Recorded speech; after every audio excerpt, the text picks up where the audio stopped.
We're so excited to be at Dylan's IEP meeting today. And I wanted to share something that I recently learned from a self-advocate, Judith Snow. And I heard Judith speak in Colorado Springs, and she was talking about the concept of giftedness. And she said that, many of us have ordinary gifts. We can read, we can figure out math problems, we can write an email. Some of us may lack some of those ordinary skills or ordinary gifts, but we have extraordinary gifts. So I wanted to share what we did as a family after hearing Judith Snow speak about that whole sense of giftedness. And so what we did as a family is we sat down in the living room, had a family meeting, and we were talking about each of our gifts in our family. And I was especially tuned into what Dylan's brother and sister and dad were saying about him. And we wrote down a list of Dylan's extraordinary gifts. And I just happened to bring Dylan's gift box with us. And inside we have a copy for each of you of Dylan's extraordinary gifts or extraordinary gifts. And some of those are his curiosity, his unconditional love for others, that quirky sense of humor. He loves being with other people. He can learn so much through sign language and communicate so well. He has this undaunted spirit. So there are some other ones listed here. What we'll do is we'll just pass the box around the table, and each of you can take out a list of Dylan's extraordinary gifts. So today we're talking about how we can create this more positive tone at IEP meetings, or if you're in Texas, at your ARD meetings. And what we're looking at is some ideas that we can start the meeting off with, and it creates this whole different energy and atmosphere in the meeting. So the gift box is something that I actually did use when Dylan was 3 years old. And we continued using that gift box at the beginning of his IEP meetings, I think pretty much through elementary. And it was a wonderful way to start the meeting. It just kind of, everybody took a breath and everybody kind of got into this, their picture of Dylan. And the cute kid that he was. And it did make a huge difference. The other thing that was nice is by having it as a typed list, then we could also share it, because even then we had email. We could share it electronically and ask that the school, copy and paste that into Dylan's IEP. So using a gift box, talking about your child's gifts, talking about your child's strengths, how they love playing soccer and they do good following the rules and they listen to their coach and they're excited. All of those little stories that you can share at the IEP team table can make a huge difference, not only in the tone of the meeting, but also with people understanding your child as this whole person, which, if you know me, is like one of my important things in life, right? I have another tip for you to try, and this is kind of a twist on an old one. So I think a lot of people probably have tried at the beginning of their IEP meetings for everybody to go around the table and share one strength of the child. And that is, again, a super way to get people kind of started in that positive mindset. These are the strengths. How can we build on these? So go around the table. Everybody says a strength. However, I have this little Charmaine twist to that strategy. And my twist is, as a parent, you begin the conversation and you say, let's take a couple minutes. I'd love to take a couple minutes and have everyone share either a success that they've had working with our son or some strengths that you see our son having. And then the twist is the parent turns to the person on their right, and I'm not sure this is right for you watching the video. You turn to the person on the right, and that person goes next. And the reason that you do that, that's that little twist, is because you wanted to start with the person on your right, go around the circle, and come back to you so you can add those finishing touches. So if there's some strengths that you know about your child that haven't been mentioned yet, this is your opportunity to do that. The other thing that I like about this little twist is not only can you share additional strengths, but it's also a time that you have the floor. So take advantage of that. Go right into what your vision is for your child, what your child envisions for their life after school. And that makes a perfect segue into sharing that vision. And you want to do that because, again, that helps ground the people at the meeting that this is what we're focused on. This is our vision, our North Star. The work we do today, yes, he's only 3 years old, but the work we do today is going to be work that is one step closer to that future that he has. So every IEP, every meeting counts. And those are my 2 ideas for having a more positive tone at your IEP meeting. So now it's your turn to share your ideas. And I want to welcome Karen. Hey, Karen, she is from Colorado. And William is here. How old is he? So my son now is 32. So when we, brought his gift box to our IEP meeting, that was about, I think maybe about 1992. So like 29 years ago. And I guess in a way, what makes me a little sad is that 29 years later, we're still talking about how do we get the focus of the IEP team to be that whole child, to really consider the strengths of your child and how they can build on it. So that's something we haven't quite accomplished yet in a lot of schools. But we will keep on keeping on, right? Hey, MC's here. Good afternoon. Yes, it is afternoon here in the Mountain Time Zone and even in the Eastern Time Zone. So what we've been doing when I don't have a guest is I'll just share some tips for the first 10 minutes of our show, and then it's an open Q&A. So I would love to hear some examples that you might have of how can you set a positive tone at the IEP meeting, or if you have a question on any old topic, we're here to talk about it. So type in those questions.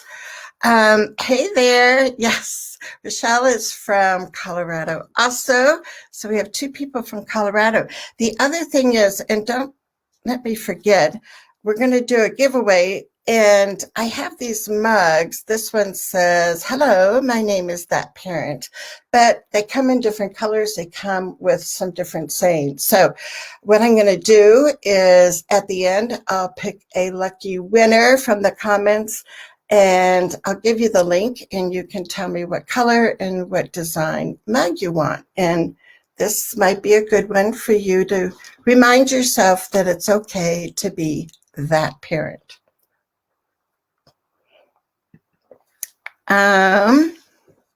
Yes, MC, I think she won one time, right?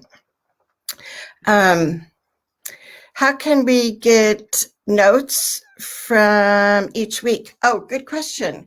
So what I do is I email them out, and my goal is to email them tomorrow morning to you. So if you get my weekly email, you'll get those tomorrow morning. If you don't get my weekly emails, you can go to iep.today/weekly ad tips. So what I do is I summarize the show, the tips that we gave, and additional resources. And then I also talk about some of the questions that we also discussed in the show. So you have to sign up by tonight because I'm going to be scheduling it tonight. So go to iep.today/weekly adv tips, ADV tips. So let's see. The other thing is I did have some other parents type in some ways that they, so here, Kelly, cool. Hello, how do we keep the tone positive and encourage the team to see our vision? Yeah, I mean, that's the $1 million question, right? So it's like, okay, so we create this positive tone at the beginning of the meeting. How can we keep that kind of building that momentum throughout the meeting and also get some buy-in on our vision?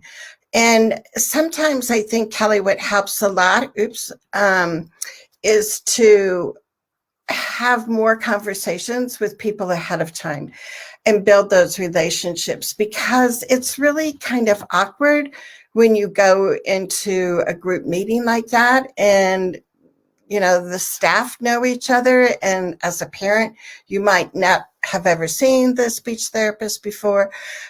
So if you can have conversations with people ahead of time, that does amazing things on many different levels, but it helps for you to start building those relationships, because otherwise you're just seen as sometimes that parent, and there's no real connection between the staff and you as the parent. So it really starts with that basic relationship building and building trust. And then just to kind of, in your ongoing conversations, talk about, I know we've talked about how my son loves karate and he does so well at karate. One of the ideas we had talked about at the IEP meeting was for him to do a demonstration in his PE class. So, can we make sure that gets scheduled?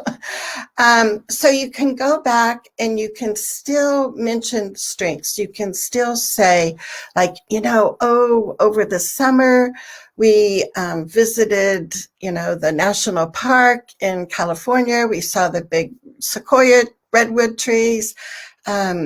He bought a book about trees and science and biology, and that would be a great book to have him share in class, practice reading, whatever. So anyway, throughout the time, not just at the IEP meeting, you want to have those conversations. And whenever it's appropriate, like it's not going to work in every conversation, but whenever it's appropriate, you can say, please remember our vision for Dylan is that he graduates from high school, that he is a happy, successful person. He's got a job that he loves. He has friends, he rents an apartment with roommates. Mention like these, remember, this is what we're going for. And then to say, by having him included in general ed classrooms, this is like such an amazing way for him to know throughout his life that he belongs, that he's included, that he has something to contribute to our community. So those ongoing conversations, Kelly, can help a lot. And Karen, let me bring up your comment. Karen, I haven't seen you or heard from you in so long. She said, we're having a rocky start to the school year. That her son had an exceptional special ed teacher, an exceptional kindergarten teacher last year, but the special ed teacher left in February for family reasons, and obviously he's not in kinder anymore. I've already had to go toe-to-toe with this new special ed teacher on some things because I just don't feel that she's invested in inclusive practices. Wondering how we can change the tone before we go back to the table for an IEP meeting. Yes, Karen. So I think a lot of what I was just saying to Kelly is like those relationships and trying to get to know the staff on, like first it's going to be knowing them as, they're the teacher or the, OT or whatever, but trying to have more conversations and get to know them as a person, try to find something that you have in common. You both love Taco Tuesday or strawberry margaritas. Because when we know something about the staff, when the staff knows not, terribly personal things, but something about ourselves as parents and something unique about our kids, when we know that about each other, we start caring a little bit more about each other. And it sounds a bit weird, but I really think that the more that we know teachers and they know us on a personal level, and that they have a better personal picture of our kiddo, that they are more invested into being successful and having your child be successful. And Karen, it depends. I mean, you have to kind of know the personality of the teacher also. And sometimes it might be helpful if you just have a one-on-one conversation with the special ed teacher. Sometimes it's more helpful if the general ed teacher is there also, and she can say, we were worried about how it was going to work, but guess what? We did this and that, and it's been successful. So sometimes having other voices besides just you as a parent saying, my kid can do this. And if we set him up for success, it's going to be easier for everyone, right? So yeah, it's, I often say the 3 R's of advocacy are relationships, relationships, relationships. And that's why those conversations before you even go into the IEP meeting are very important. Another resource that I'll put in the show notes, and I'll bring that banner up again. If you don't get my weekly emails, oops, it was already there. Go to this link and you can sign up, because the other resource that I'll put in the show notes for tomorrow is the conversation that Amy Plicka and I had a few weeks ago. And she has like this amazing process of working with the staff ahead of time and collaborating on the draft IEP, not waiting as a parent to get the draft IEP before you respond, and then you respond to it, but actually the parent is collaborating with staff to write that first draft. And I'll give you the link to that interview, and that I think that will give you some great ideas too, Karen. So hope you can catch that. And let's see if we have other questions. Karen says, that's really great advice. I'm not very people-y to begin with, so I might need an IEP goal on that. I know. And that's, yeah, and I mean, that's where you have to think too about yourself and the teacher, because, you know, would she be open to reading an article about inclusive ed? I don't know. Some teachers feel defensive if a parent sends in an article like, what, you think I'm doing it wrong? So sometimes you might want to share information after you've kind of had more of a relationship established. But for some teachers, if you gave them like a 15-minute podcast, to listen to. Like, I know Julie Costin has some great, short, to the point, wonderful podcasts. Look at Shelley Moore's, like 5-minute more. So those videos that Shelley does on YouTube, you know, some teachers would rather watch, you know, a short video than read a research article about inclusion.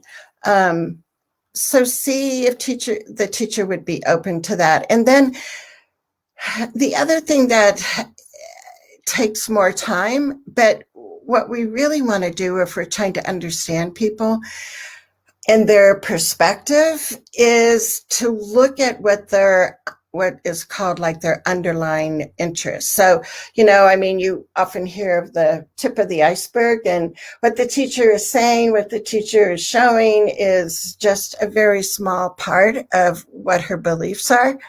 And what some of those underlying needs are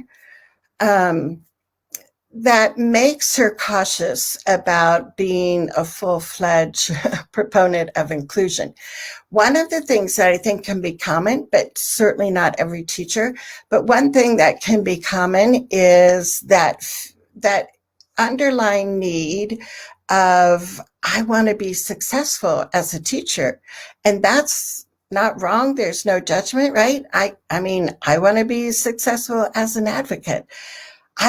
So when we get the teacher looking at, I want to be successful as a teacher, I have this parent asking me to include her son into first grade, and there's like no way I can see that happening. If I start saying, yes, we should include students, I might not be successful as a teacher. So it can be those underlying emotions, those underlying needs, human needs, that a teacher or a therapist is feeling. And if we just keep talking up here at that tip of the iceberg, we're never going to get to what those underlying issues are. And so, the trick is, right, how do we figure out what their underlying interest is or what that need is? I think you can start with teachers being fearful of not being successful, because that's a pretty big human need that we all have. And so one of the things that we can do is give teachers permission to make mistakes. I always like to talk to the general ed teachers. I was a teacher in the district, so a lot of teachers already knew me, but they also knew I was that parent. But I would always want to start by talking to, the general ed, special ed teachers, whatever, for the next year, to say, as a parent, I don't have it all figured out with Dylan. As a special ed teacher, I don't have it all figured out with Dylan. And I've made mistakes, and that's okay. And I'm sure, this year we're all going to be making some new mistakes, and that's okay. The only thing I ask is that we always take and learn from that. And, like the what is it, Maya Angelou quote, when we know better, we do better. So, and sometimes, Karen, and others, because I'm sure there's a lot of parents in your position, Karen, where, you just don't feel like the special ed teacher gets the vision of inclusion. Sometimes it just takes that one-on-one talk, and maybe it's, at the local coffee shop or something, so you're away from the school setting, but to say, I feel bad because I feel like we've kind of gotten off on the wrong foot here. I would really like to, clean the slate, wipe the slate clean, and kind of redo the start of the year and have a conversation, and just, as a human being to another human, and talk about, I am worried, that my son's going to do well. He did so well in kindergarten. We know with, the supports and the little, different services that he needs in the classroom can make a huge difference. And how can I support you? How can I help you to feel supported in this process? And one of the ways I support you is to tell you it's okay to make mistakes, and we will learn from them. So that's my soapbox. But yeah, it's all back to conversations. Amy, I was just talking about you. Did you hear me?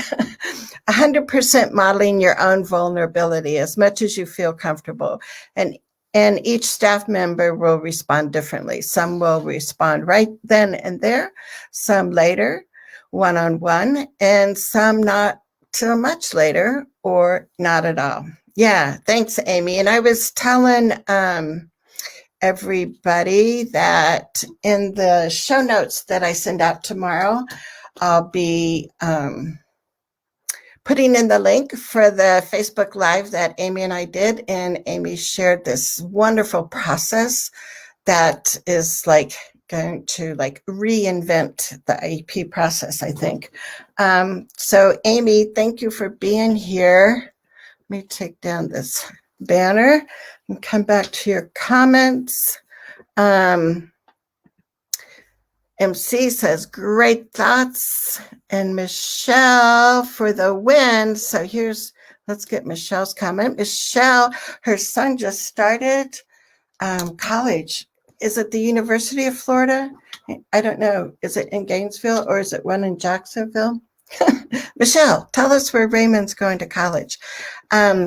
Michelle says, one of my biggest moves is always to have the child bring in a single flower at least every other week. Not a whole bunch, just a single flower. It's so cute. It will wear them down. Look at that. I love it. I love it. I love it. I think we need to and this is one thing that I could put in the show notes, make a list of all these ideas. So Karen, you could bring in homemade goat cheese. I would like that if I was your son's teacher. Karen has wonderful, cute goats.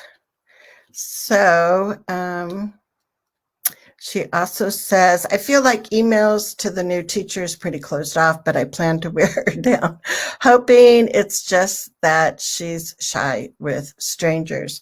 Yeah, and I don't know if she's, I know you said that she's, your son's new teacher, if she's been in the building for a while.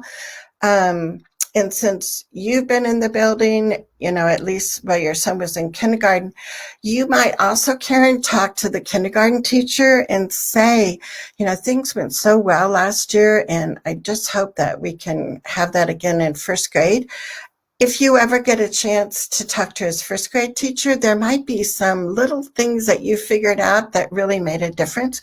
Could you share those with the first grade teacher? And I mean, depending on your relationship with his kindergarten teacher, you can say, I just don't think she's really getting this whole idea of inclusion, and I don't think she's really supporting it.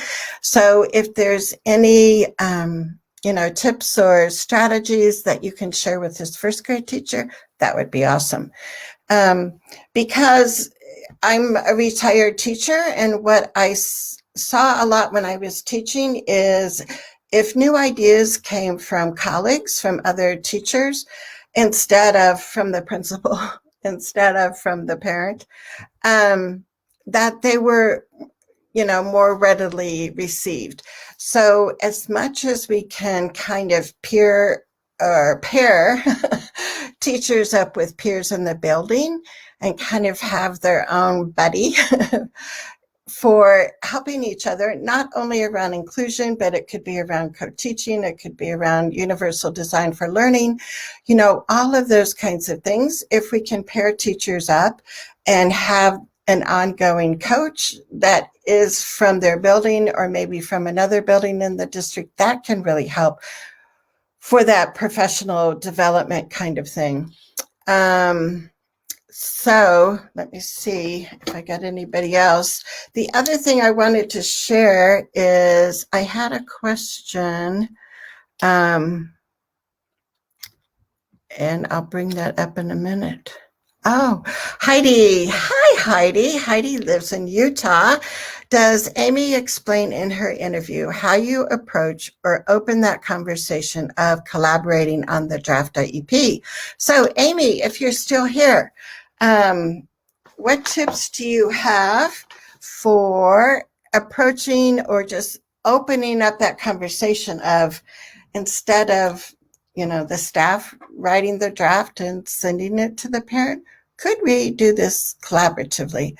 And sometimes it's as simple as that, right? And you would want to probably start with the most positive person on your child's team, and if it's the OT and the OT is like, I love that idea. And then you say, great, talk to the PT or great, talk to the special ed teacher. But yeah, so let's see if Amy has a response. Yes. Amy, I can't recall, but I shared the student-centered presentation, which is like about 20, 25 slides.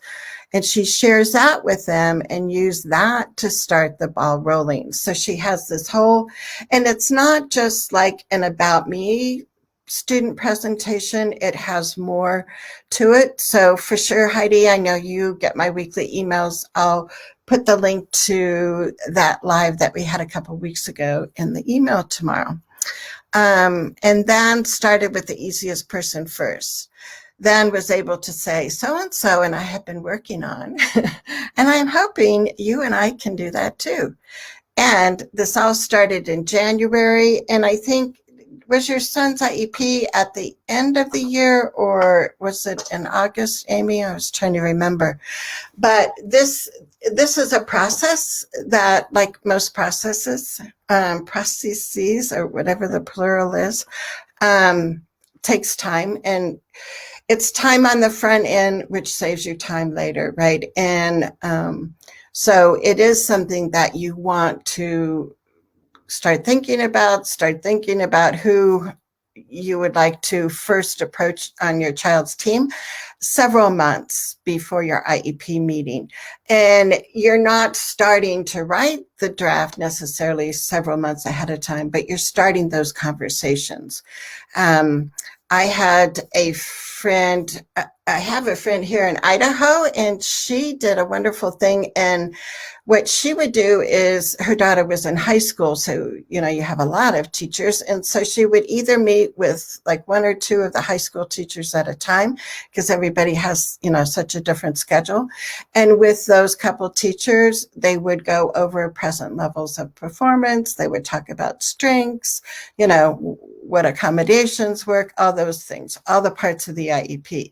And she did that with just little groups of people at a time. And then actually she was the one that turned all that information into more of a draft. And then the teachers used that to look over before, the actual IEP meeting. So there's a variety of ways that you can do it, but it's basically conversations ahead of time and start that idea that we could do this together. The other thing, Heidi, I think that always helps is if you can tell teachers it's going to save time. Now, asking them to meet months ahead of time isn't necessarily going to be like, oh, great, this is saving me time. But it does. And it saves time. Instead of having multiple 3-hour IEP meetings, you're actually working together ahead of time. And it makes the meeting go so much more efficiently that is where the time gets saved. And also, you come out of that with a much better understanding of your child, what they are like at school. They know more about what your child is doing at home. You come away with a richer set of information that now you can all build on. So yeah, it's just lots of conversations. I have to, Michelle, thank you. I know I call it like my geode. It's like I'm inside a geode where it's all good. Amy says it was literally the easiest IEP. One staff member noted that. I was able to show a 25-minute video during the meeting and was under 1 hour still. Just dotting the I's and crossing the T's. So glad to share this with Charmaine. It was so great that we each had different strengths and that we all bring to this change process. Yeah, it is. It's a change process. And for me, as an older parent of a son of an older child, like I graduated, I'll tell you a secret. I graduated from college in 1974. The year before we had the first federal law. And so I've seen the progression and the progress that we've made since we first had the law in 1975. And we have made tremendous strides, right? I mean, we don't have, kids not even in the boiler room in the public school. We've made a lot of strides, but I don't know. I just feel like I wish we would have gone further. I mean, I was looking at this one book that I have this was published in 1992 called The Inclusion Papers, Strategies to Make Inclusion Work, a collection of articles from the Center of Integrated Education and Community. Jack Pierpoint, Marcia Force, and Judith Snow, who I talked about at the beginning of the show. And I'll have to see if this book is still in print, 1992, so 29 years ago. And this is when I heard Judith Snow speak the first time about that sense of giftedness. I'll look and see if the book is still in print, and I'll put that in the resources for you when I send out the show notes tomorrow. So what other questions, comments? Let's see. Yeah, Amy said it makes the meeting more efficient and no surprises. That's totally good, right? Rochelle, background matches my nails. I know, it's cool. MC says middle school was so different. So in what ways? I know for us, for Dylan, he had an amazing elementary staff that was just embarking on including kids and not pulling out students from the whole building. They were redoing their whole model. And so when Dylan started there in kindergarten, things bloomed and we kind of grew with the process, but it was really successful in elementary. Middle school, they were like pretty freaked out. It was like, what? We don't have kids with Down syndrome in the 6th grade social studies class. They are in the special ed room. And so middle school was something that we had to really work with the staff there, but we were successful, and Dylan was included, and he learned a lot about Egypt when he was in that 6th grade social studies class. He learned about Shakespeare when he was in that 8th grade English class. So yeah, it's possible. Sometimes middle school, they kind of, I don't know if this is fair. I was an elementary teacher, so maybe I have a bias. I think elementary teachers on a whole, maybe this is like not fair. This is my generalization. A lot of elementary teachers are more caring about the student individually. They see themselves as a teacher of kids versus I think in middle school and high school, teachers, a lot of teachers, not everyone, see themselves as a math teacher, a science teacher. I'm a chemistry teacher. And so sometimes changing those mindsets and that culture takes like additional work when you get to the middle school level. And let's see if MC, so, oh, okay. So MC was talking about a speech generating device, SGD. I know, it's like, how many more acronyms can our world come up with?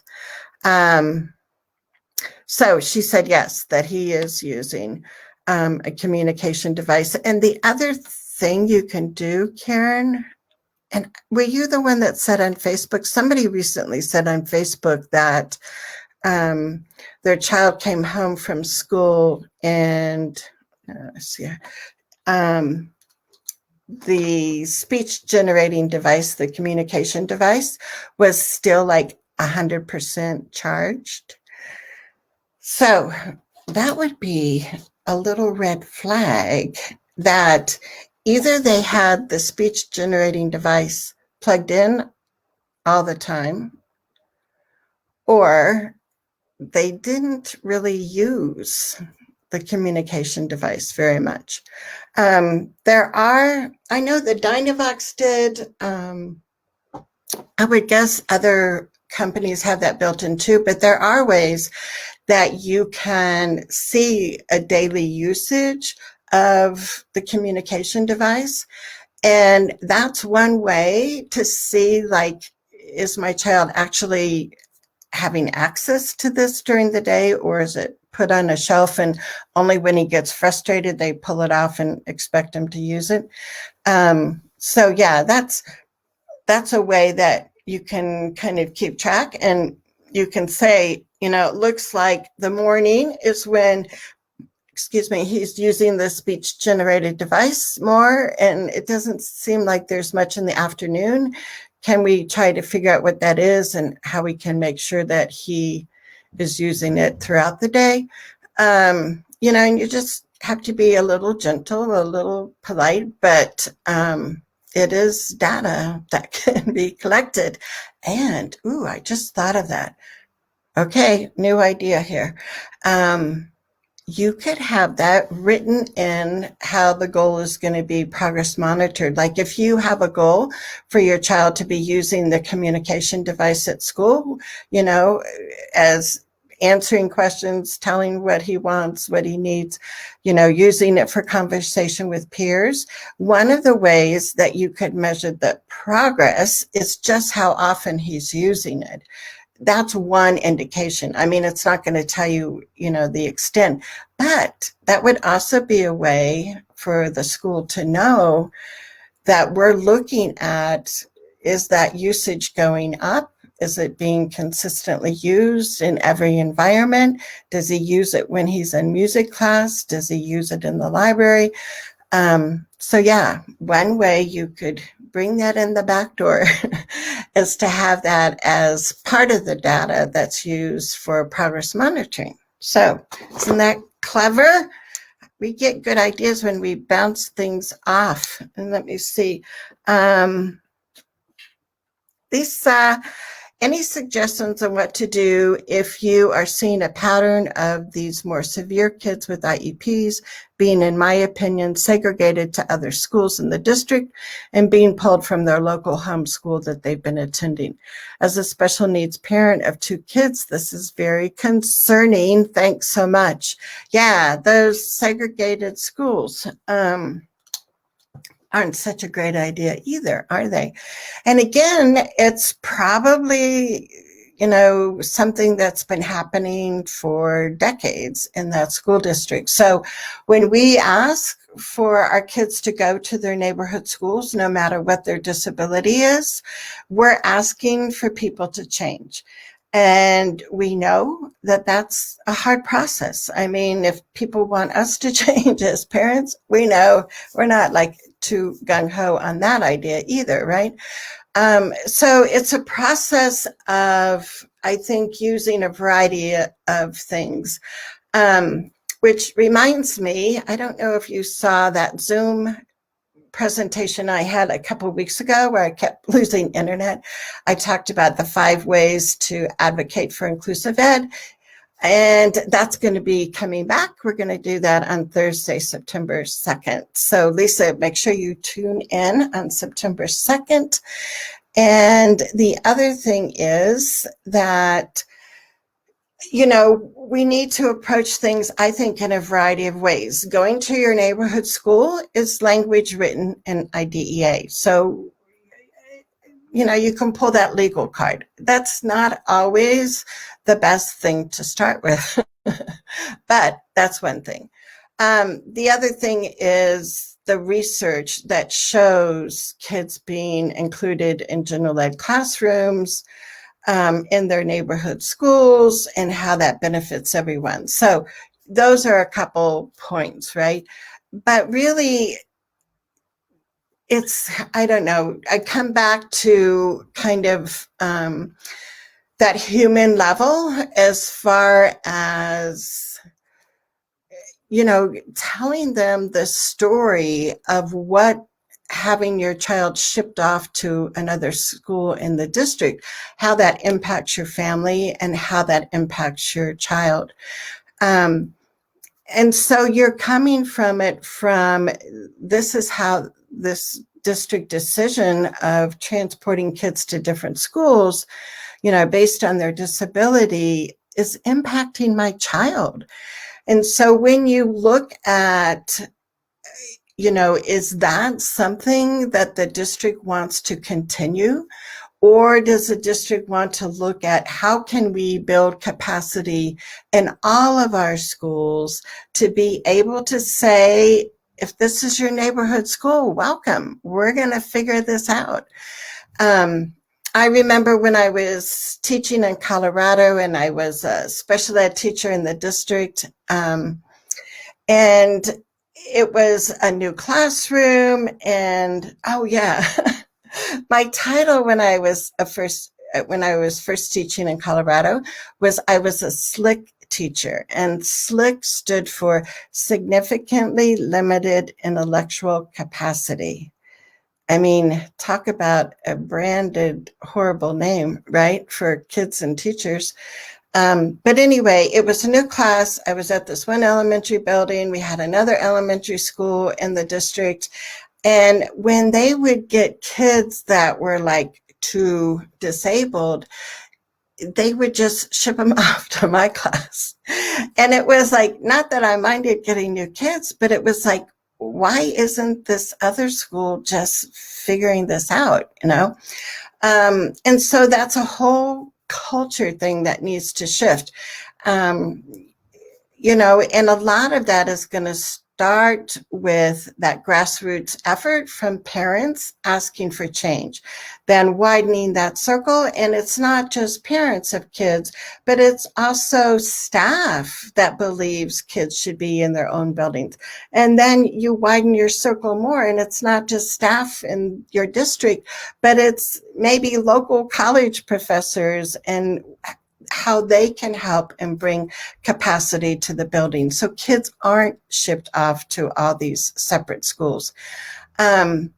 but yeah, it's an important shift. And often when the district decides to become more inclusive, that's one of the first steps that they'll take, is bringing kids back to their neighborhood schools.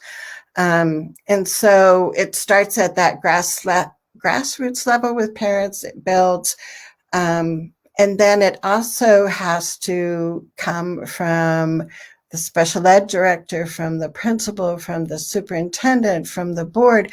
You need, kind of like the grassroots up and the administration down to work together to get that accomplished. But yeah, that's like a huge thing, is when kids aren't even allowed to go to their neighborhood schools. And Anne-Marie joined us. Hey, Anne, let's see what you said here.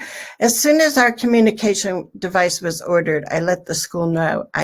It's added on the first page when the IEP asked about communication in AT. They don't need an evaluation and assessment, but I added training, good, keeping track of usage, and I maintain control of the change to the vocabulary.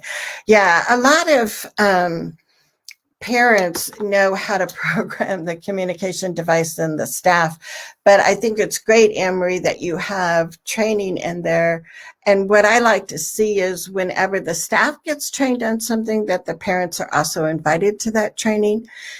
So for using the communication device, and, even though you might have been using it for a period of time, a lot of times when, kind of I don't know what they call them, like the instructor or support person from the communication device company, when they come and do some in-service training or do it virtually, they will have, other new little nuances that you might not know about the device. So as parents, I always encourage you to also go to whatever training the teachers are getting. But thanks, Anne-Marie. Yeah, that's really good.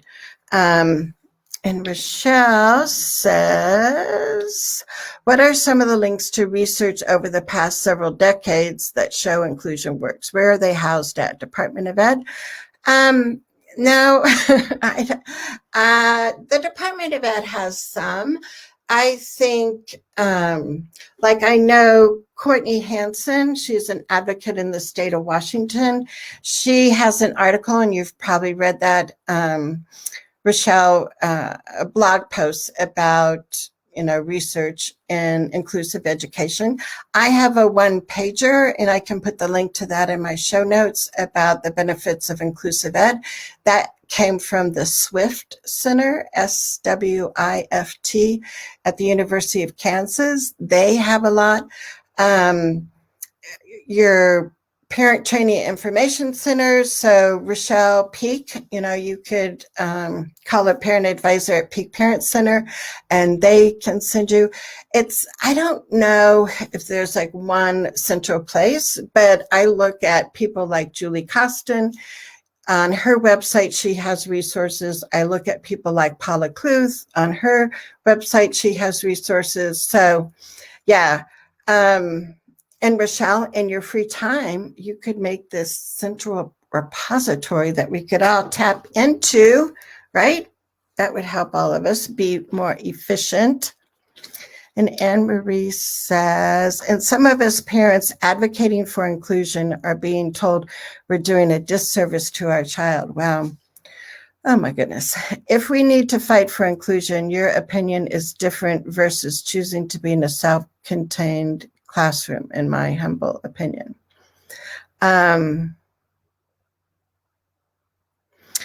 So yeah, and I guess I would put something like that in the category of gaslighting. Let me get a drink.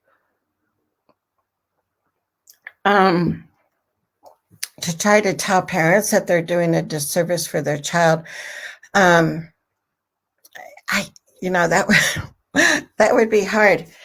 And I think, that would just be like kind of a stunner if you heard that at an IEP meeting, right? And so then I go to, I kind of have this running list of clarifying questions in my head that I use, especially at IEP meetings. And I'll be like, that surprises me. And I would really like you to explain that more, because I don't understand that. And so I just have the personality that I'm going to be honest, I'm going to lay it on the table, and I'm not going to beat around the bush. It's like, what? I don't understand that. Tell me more. And then I would say, respectfully, that is something that I understand you believe. And let me explain where I see pulling my child out to get services or being in a self-contained room for most of the day. That is harmful for my child. And thank you for giving me a few minutes to be able to explain that and go into it. But yeah, that's like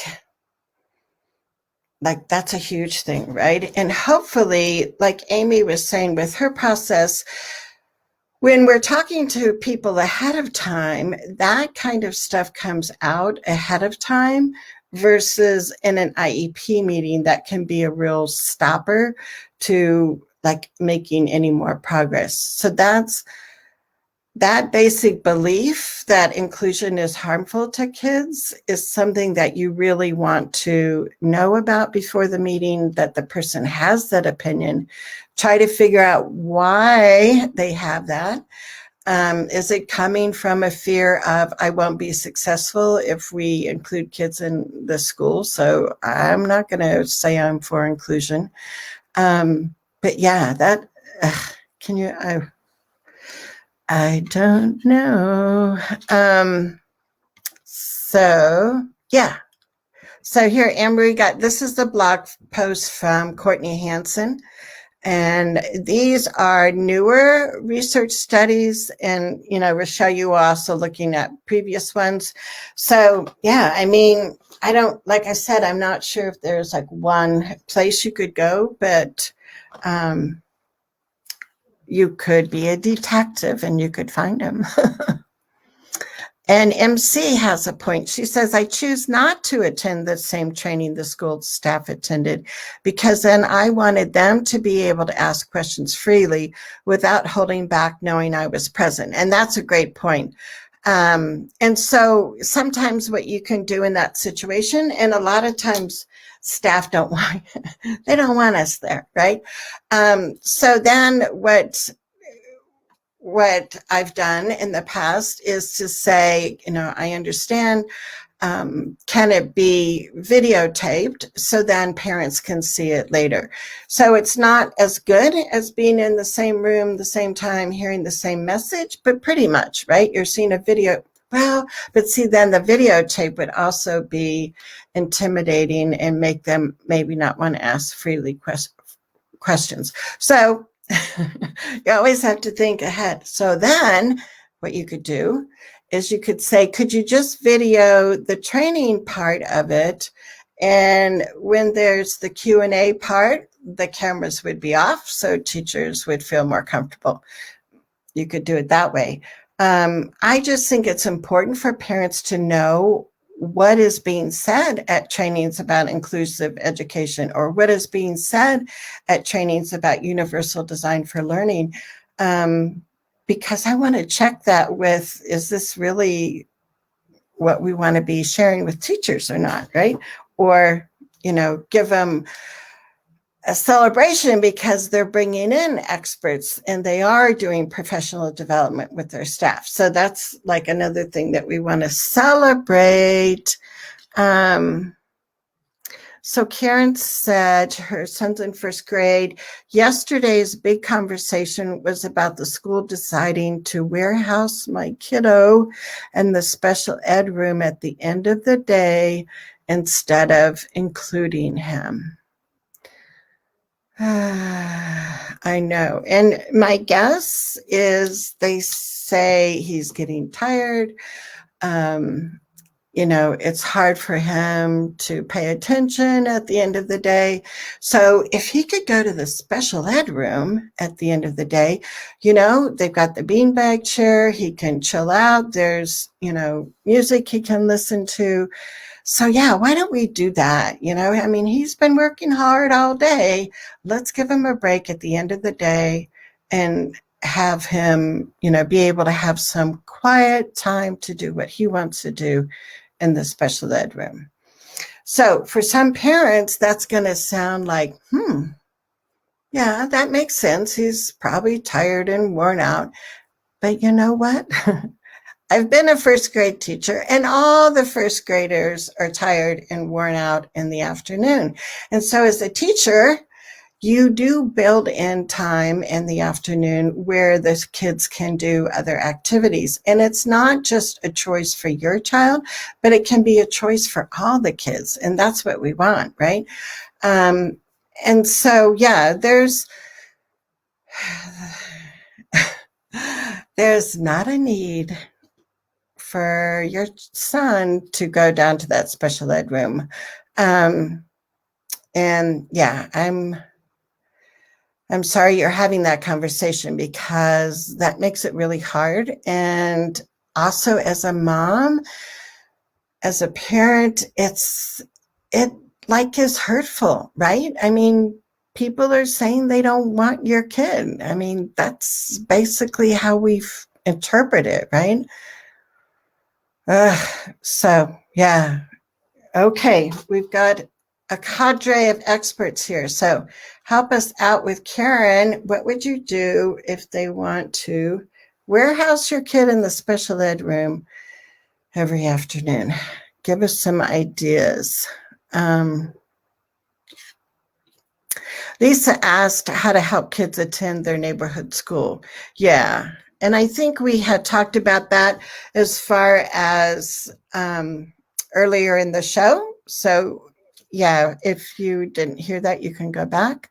And Karen said, I told them the hidden curriculum was just as important as the actual curriculum, which is like monumental, right? So, and when you say hidden curriculum, that brings to mind Stephen Hinkle, an autistic adult who also has been on my show, and I can give you the links to that because he has talking about the hidden curriculum. And Karen, since you're in Colorado, you probably heard Stephen at one of Peak's conferences talking about hidden curriculum. And those are those social nuances that, for some kids need to be more explicitly taught. And it's only really going to help if they're taught in the situation where they can use it versus being pulled out and taught how to have a conversation with 2 or 3 replies in a speech therapist room. So yeah, that's the thing. It's access to the general ed curriculum. That's what IEPs are for. IEPs are not the curriculum. IEPs are goals so your child will be able to successfully access general ed curriculum. And when we pull them out, we're not giving them actually access, right? So yeah, hanging out in the special ed room at the end of the day is not what we want to have happen. Oh, cool. Yeah, Karen says that she's friends with Stephen now on Facebook. I know, and he's going to like Norway and Sweden, all these wonderful places. I want to go. And MC says, Karen, does your child have a goal about hidden curriculum? Interesting. And it also prepares them for life. Yes. So while you're thinking of other questions, let me see, I'm looking through here, make sure I don't forget. The other question that came up in another Facebook group, and I told the parent that I would address it today. She was asking about accommodations and modifications we use for my son, Dylan, who has Down syndrome. And I had shared in a Facebook post that he had been included from preschool through college. And he's, only reading on kind of a beginning first grade level. And I shared that because I think so many times we think kids can only be included if the gap is really narrow and they're close to grade level standards. Though of those kids, yeah, they can come in the classroom. Kids that have a wide gap and it's only getting wider, no. They go to the special ed room. Well, we were successful 29 years ago and through college with Dylan to have him be included. And she wanted to know some specific ideas of accommodations and modifications for reading. So if you go back 29 years ago, the state of technology, right, was much different than it is now. But we had, do you remember those? I was looking when I love those books, Mercer Mayer books, with the critters. And we had, I'm sure it was like a floppy disk or something, I don't know. And you could put that in your computer and it would bring up the story and you could have the, speech on to read the text and it would highlight the words in yellow as they were reading along. So that was high tech for us 29 years ago. So we use computer programs like that. And not only did we use them at home, but Dylan could use them during reading center time in his classroom or when they went to the computer lab and all the kids got to pick different programs. That was one of Dylan's choices. That he would often pick were those Mercer Mayer stories. But there was also an alternative reading curriculum. It was called WiggleWorks, I think was the name of it. And again, that was computerized. But instead of pulling him out, Dylan would either have lessons on that in the Apple IIe computer in the classroom or in the computer lab. So we use some of that because he's a visual learner, right? I think a lot of kids have, do work around sight words.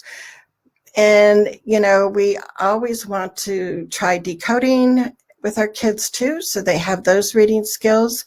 And sometimes that can be harder for some of our kids to, be successful with. And I was looking at, and then I remember when he was in fourth grade, they started having more textbooks. So they had a, social studies textbook. And I remember the principal was in that day and he was observing the teacher, but, walking around and seeing what the kids were doing. And so what the fourth grade teacher had started doing, which was so cool, was she would have Dylan really focus on the photos, the graphs, the tables, whatever, in the social studies book. And then either the teacher or a peer would read the caption under the photo, and the conversation about whatever that subject was would be captured by the photo and the caption instead of trying to read the whole text. And so the day that the principal, Mike Galvin, who I want to clone, Mike Galvin went into the classroom to observe, to help kids. And the lesson that day was what's a city, what's not a city. And Mike just, grabbed some Post-it notes off the teacher's desk and was having Dylan put a Post-it note on each page that had a photo. And then went back to those pages and had a kid sitting next to Dylan, like I said, read the captions. So, as he got older and, middle school and high school for English class, when they were reading novels, even back then in the old days, we could find some, higher level, lower vocabulary adapted books, on the, Huckleberry Finn. You could still find lots of, different versions of that. So some of the times we use things like that. When he was in high school and they had a text for U.S. history, again, we kept doing the photos and the captions. But then the other thing that would help was if he saw a video about World War II, because he would absorb so much more information rather than reading the history text. So those were some of the ones. And I wanted to share Nicole Eric's book, Inclusion in Action and Practical Strategies to Modify Your Curriculum. And I also have had Nicole on my show a couple times. So in the show notes for tomorrow, I got to remember all these things I'm promising. I will give you a link to the video with Nicole. What I really like about this book is it's focused on modification. So many times we get great ideas for accommodations and we don't have ideas for how to modify things in the general ed classroom so kids aren't pulled out.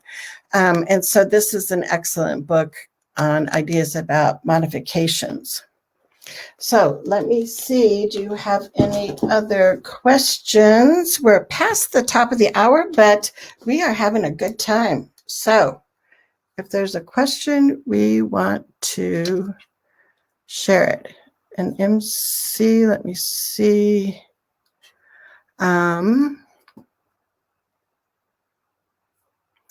So Lisa says, love the idea of being able to hear and or participate in teachers training. As a parent, if we are interested in this, how do we make this happen? Is this something we can put in the IEP?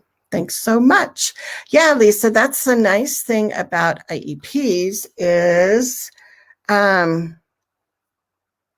Nicole's book you can get on Amazon, Rochelle.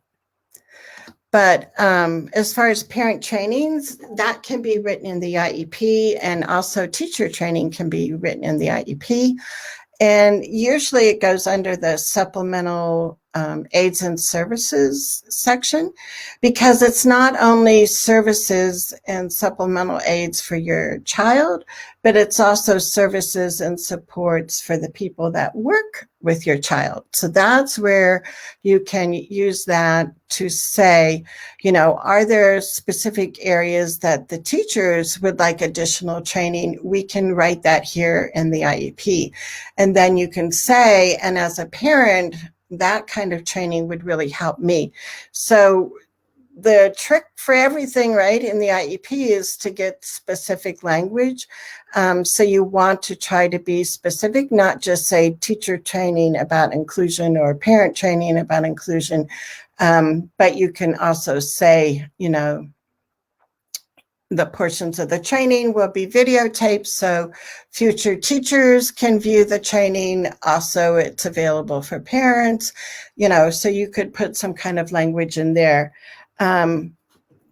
Depending on your staff, your principal might go like, that's a great idea.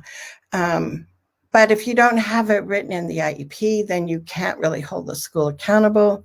And if you move or your teacher wins the lotto and moves to Hawaii, you want it written in the IEP. Karen, yes, talk about parent trainings as part of IEP meetings. And if there's something you and the staff both need, ask to have in your IEP that you will be included. Yes. Where is my... Yes, we like that. And Karen says, awesome. And Anne-Marie says, thank you. So any other questions? Thank you guys for being here today. I'm waiting to get a confirmation to see if we'll have a guest for next week's show, but I do have confirmation for September 2nd. That Thursday at noon Mountain Time, I will be repeating the Zoom failure that I had a few weeks ago, talking about 5 different ways to advocate for inclusive education And the big concept with it is to think like a marketer. So how can we market inclusion? So there's going to be some new twists and some different things that you might not have thought of before. So for sure, September 2nd, make sure you're here. And I will put up the banner again. If you don't get my weekly emails, just go to iep.today/weekly adv tips. Because this afternoon and tonight, I'll be quickly writing up show notes from today, resources that we've mentioned, additional information where you can go, and all those goodness things, and also some of the information that we shared when we were doing our Q&A part. So I want you to have a wonderful rest of your Thursday. If you're watching this on Thursday, if you're watching the replay, no, you can still type in comments, questions. If you're here with us live, you've thought of something else, come back and type it in, and I'll be back around to answer those. But I am Charmaine Tanner. I am thrilled that you're here. It's kind of, I don't know, like this neat little coffee clutch, and I don't even drink coffee. But I am so glad you are here, because today we talked about how bringing a plate of cookies to the IEP meeting is not going to do it. We need to be even more active with our communication and our building relationships with staff. So thank you so much for being here. Keep on keeping on, and we will be back next Thursday. So see you then.